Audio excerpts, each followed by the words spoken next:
Practice Test 5. You will hear a number of different recordings and you'll have to answer questions on what you will hear. There will be time for you to read the instructions and questions, and you will have a chance to check your work. All the recordings will be played once only. The test is in 4 sections. Write all of your answers on the test pages. At the end of the test, you will be given 10 minutes to transfer your answers to an answer sheet. Now turn to Section 1 on page 163.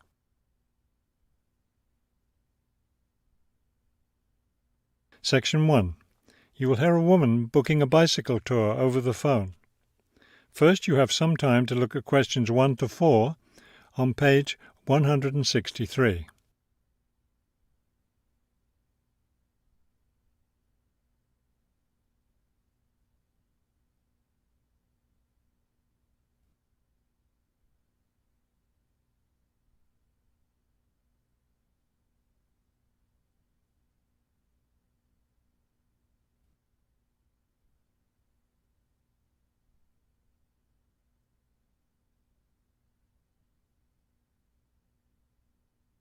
You will see that there is an example that has been done for you. On this occasion only, the conversation relating to this will be played first. Global bicycle tours. May I help you? Yes, thank you. I'd like to sign up for a bicycle tour. The man answers the phone. Global bicycle tours. So the word global has been written at the top of the form. Now we shall begin. You should answer the questions as you listen, because you will not hear the recording a second time. Listen carefully and answer questions 1 to 4. Global bicycle tours. May I help you? Yes, thank you. I'd like to sign up for a bicycle tour. Which tour were you interested in? We have the River Valley tour coming up in June and the mountain tour in July. The River Valley tour is in June. I thought it was in May. It actually takes place the first week of June. Oh, I see. Well, I can still do that. The River Valley tour is the one I want. Splendid. Just let me take your information. May I have your name, please? Carla Schmidt. That's Carla with a K, not a C. Karla. Thank you, Ms. Schmidt. Address? Do you need a street address, or can I give you my post office box? A post office box is fine. It's P.O. Box 257, Manchester. Thank you. Okay, next. Will you be bringing your own bicycle, or do you want to rent one from us? I'll bring my own. Excellent. Now, we provide all the meals, so we need to know if you have any dietary restrictions. I don't think so. What do you mean? I mean, if there's any food you can't eat. Some people have food allergies or are vegetarian or have to avoid dairy products, things like that. Oh, I see. Well, yes, I'm a vegetarian. I never eat meat. Before you hear the rest of the conversation, you have some time to look at questions 5 to 10 on page 163.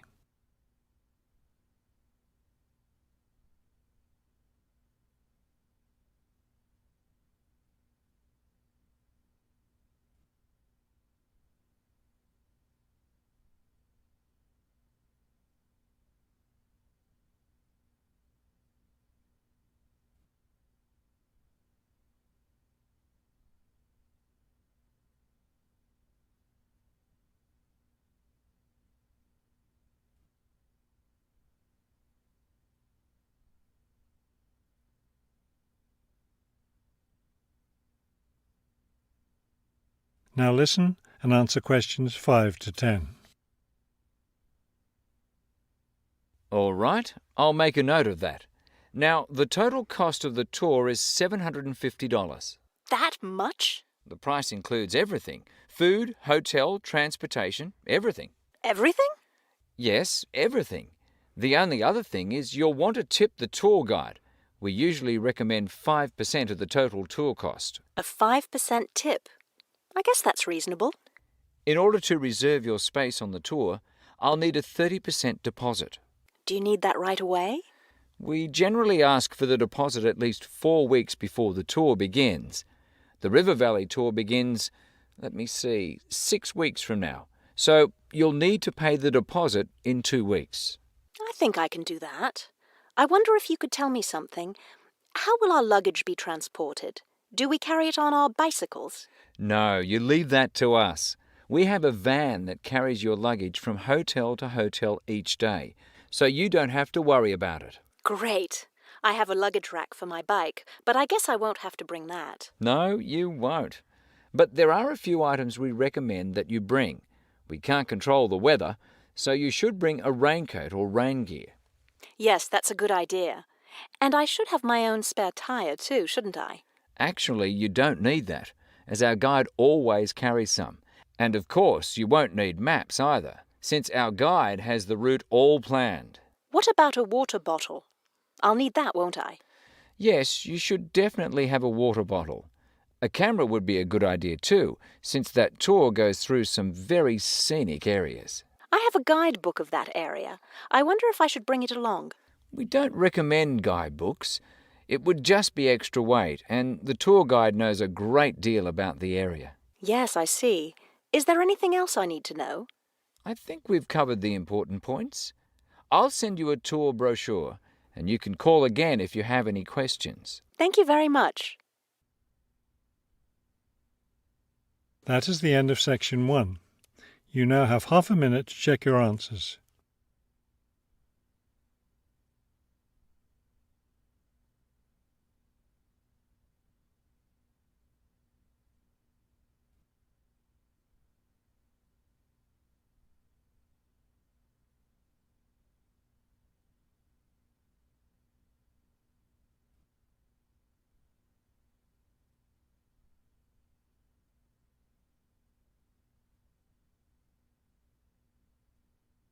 Now turn to section 2 on page 164.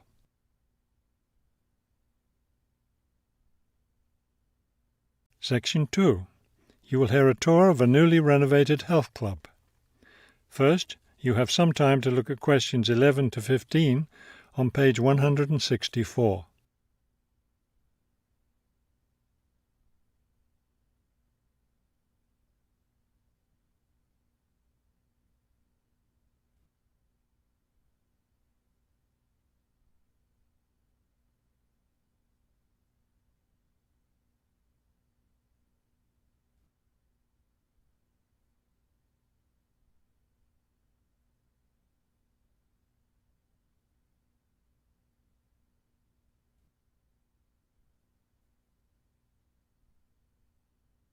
As you listen to the first part of the talk, answer questions 11 to 15. Thank you all for coming to see the new renovations to the Hartford Health Club. I know you'll be as pleased as I am to see the wonderful results of our months of hard work to improve the club and bring you the best facilities ever. We'll begin in here with the swimming pool. You'll notice the new colour of the adult pool, a lovely cool green. Now walk over here and look at the children's pool. It's the same green, but as you see, with brightly coloured sea creatures painted everywhere. Both of the pools needed painting, not only for maintenance, but I think the new colour greatly improves the atmosphere of this part of the club. Next, let's take a look at the locker rooms. Don't worry, there's no one using them just now. Doesn't it feel roomy in here? We've expanded both the men's and women's locker rooms, so now they'll be much more comfortable to use. There are bigger lockers, a good deal more room in the dressing area, and more places to store extra towels and equipment.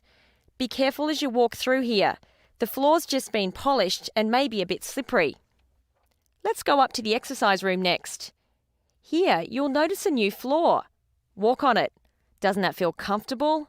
It's a special material, softer than the old floor, an ideal surface for jogging and exercising. They had to move all the exercise equipment out while they were working on the floor, but don't worry, it will be brought back in before the end of today. Let's step outside now and look at the tennis courts. We haven't done a great deal here except to the equipment. We replaced all the nets and the ball throwing machine. Otherwise, everything is the same as it was before. Let's walk down this hallway, and here we are at the club store in its new location. We thought here by the entrance was a better place for it than where it used to be by the swimming pool. But it still has all the same items for sale, sports equipment and clothes in the club colours. Before you hear the rest of the talk, you have some time to look at questions 16 to 20 on page 164.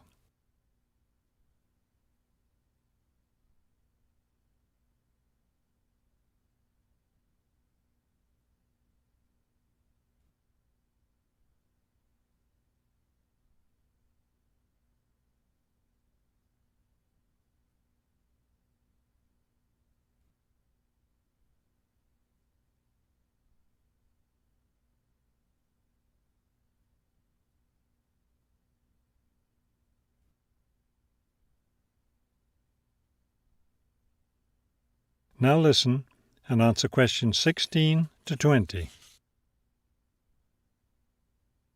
We're excited about the upcoming activities and events to take place in our newly renovated club. Now that the pools are ready for use again, swimming lessons will begin tomorrow for both adults and children. If you haven't signed up yet, you can stop by the office before you leave today and put your name on the list. If you're a tennis player, you'll be interested to hear about the tennis competition coming up on Wednesday. Players from different clubs all over the region will be participating. If you'd like to watch the event, tickets are available in the office. Also, I want to be sure you all know you're invited to our club party coming up next weekend. We're celebrating the completion of the renovation work, and we have a lot to celebrate. The entire renovation project was finished in just 9 months. That's 3 months less than the 12 months we'd originally planned on. We're proud of that, and proud that we came in under budget too. Because we've had such good results with this project, we're already planning the next one. We already have 2 indoor pools, and next year we plan to install an outdoor pool right next to the tennis courts. Details of these plans will be made available to all club members soon. All right, I think we've covered just about everything. Are there any questions? That is the end of section 2. You now have half a minute to check your answers.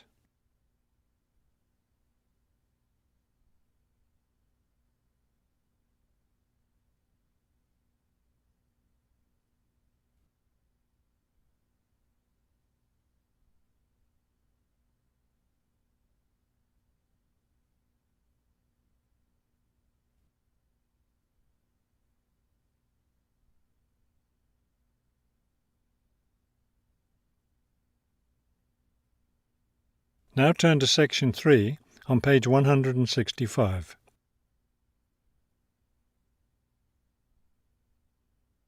Section 3.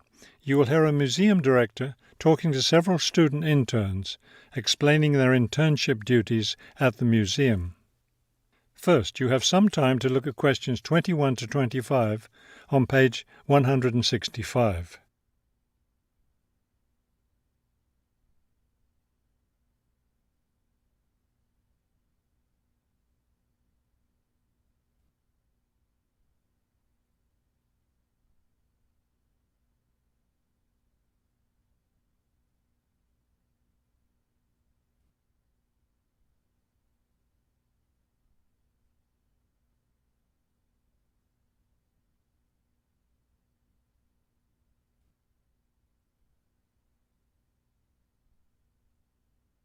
As you listen to the first part of the conversation, answer questions 21 to 25. Welcome to the City Museum of Art. I'm Dr. Shirley Johnson, the director of the museum's internship program. Today, I'll be giving you an orientation to the museum and our museum administrator's internship program. Will we get a chance to tour the museum today? Yes, we'll start right now with a tour of the building. We'll skip the basement. Most of that part of the building is devoted to art conservation, which won't be part of your internship. Let's begin here on the ground floor with the museum offices. I guess this is where we'll be spending most of our time, helping with the office work. You'll spend some time working in here so you can learn what the administrative duties involve. But you'll also get a chance to experience all aspects of museum work. This room in here is the Museum Tours office. I'm interested in that. I'd really like to help out with the tours. That's great, because you'll all have a chance to lead some tours and maybe even to develop a tour of your own, too. Let's go up to the second floor now. This is the boardroom in here, isn't it? Will we get to go to board meetings? Only members of the board of directors attend those. Now, back here behind the galleries are the classrooms. You're all welcome to attend any class you want at no charge. But we won't be teaching any, will we? No, the staff of the education department is responsible for that. Let's move up to the third floor now and the research department. Each of you will spend some time working in here. Great. I'd like to help with the research. We're working on some very interesting research projects right now. Also, as an extension of your research work, you'll probably contribute to some of the museum's brochures. I'm looking forward to that. I like writing about art. Another thing I've been hoping to be able to do is meet some artists. You're in luck then. We've planned a reception for the first day of your internship, and you'll have the chance to meet several local artists then. Before you hear the rest of the conversation, you have some time to look at questions 26 to 30 on page 165.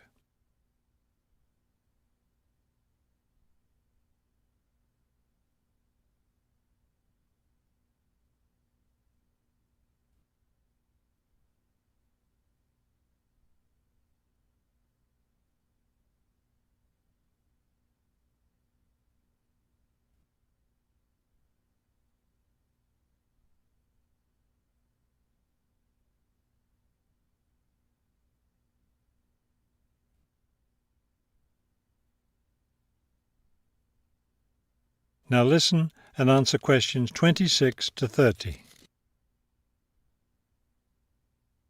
Could you give us a little background of the museum? I mean, when it was built and some information about the collections and things like that? Of course. The main part of the museum was built in 1895 with a combination of public and private funds. The new wing was built 60 years later with a donation from the Rhinebeck family. That part of the museum was built for the modern art collection, wasn't it? Yes, it was. In the main part of the museum, we have a gallery devoted to works by local artists, our sculpture collection, and a small collection of classical European art. You mentioned classes earlier. What kinds of classes does the museum offer? In our adult education program, we offer a series of art history classes, and for children, we have a program of arts and crafts workshops. You can get a brochure from the office that will give you more information. I saw a lot of chairs set up in the main hall. What are those for? Those are there for tonight's musical performance.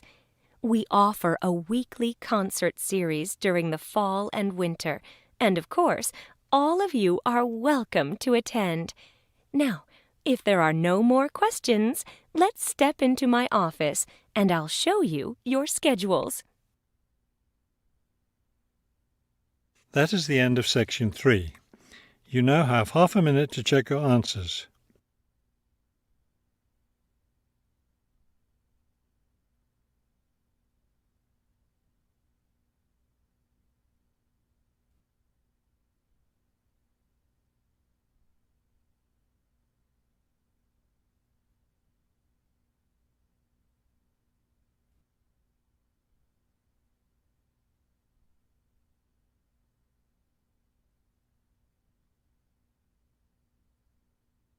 Now turn to section 4 on page 166.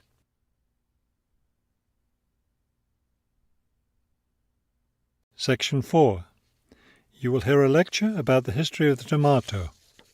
First, you have some time to look at questions 31 to 35 on page 166.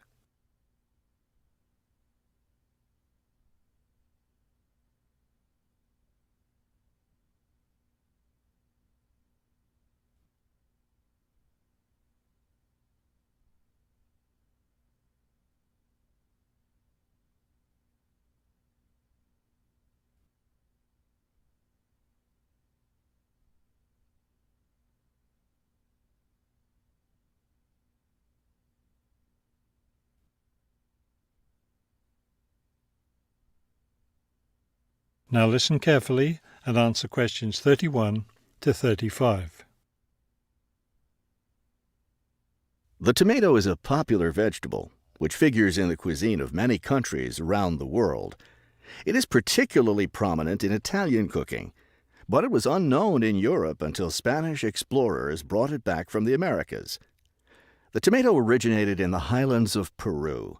From there, it eventually found its way to Mexico, where it was cultivated by the Aztecs. The Aztec tomato wasn't the large red vegetable we know today. Rather, it was small and yellow. When this small round fruit arrived in Italy, it was named golden apple for its bright yellow color. You'll notice I just called it a fruit. That's because a tomato is botanically a fruit, even though most everyone calls it a vegetable.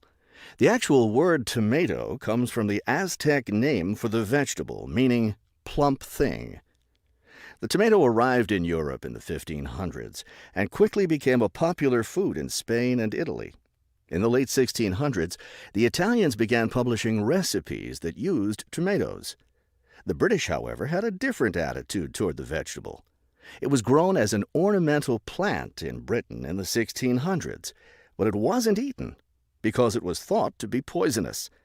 It wasn't until the 1700s that tomatoes became part of the daily diet in Britain.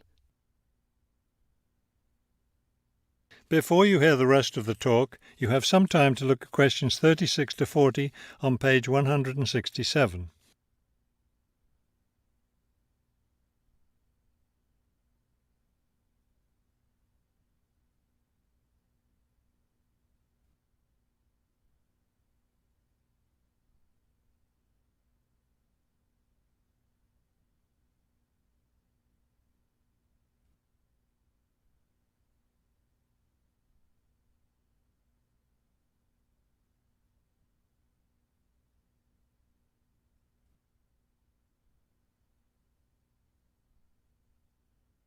Now listen carefully and answer questions 36 to 40.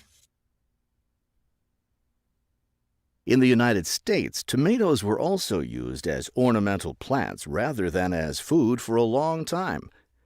This attitude began to change in the 1800s. In 1806, a gardener's calendar mentioned that tomatoes could be used to improve the flavor of soups and other foods. Thomas Jefferson did much to enhance the tomato's reputation as a food. He first served tomatoes to visitors at his home in Virginia in 1809. Then in 1820, a man named Robert Gibbon Johnson decided it was time to discard once and for all the idea that tomatoes were poisonous. To prove his point, he ate 1 kilo of ripe red tomatoes in public.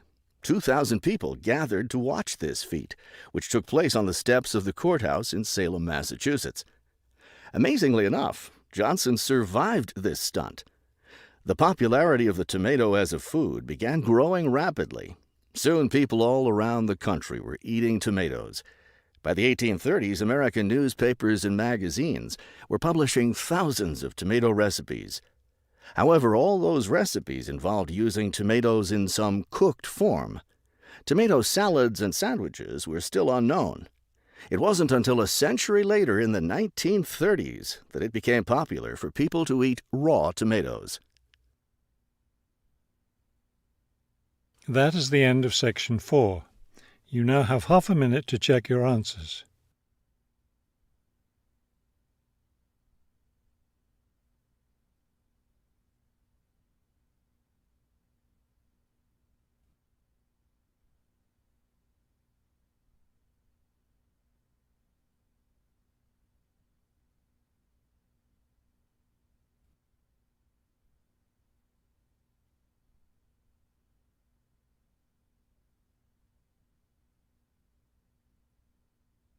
You will now have 10 minutes to transfer your answers to the listening answer sheet.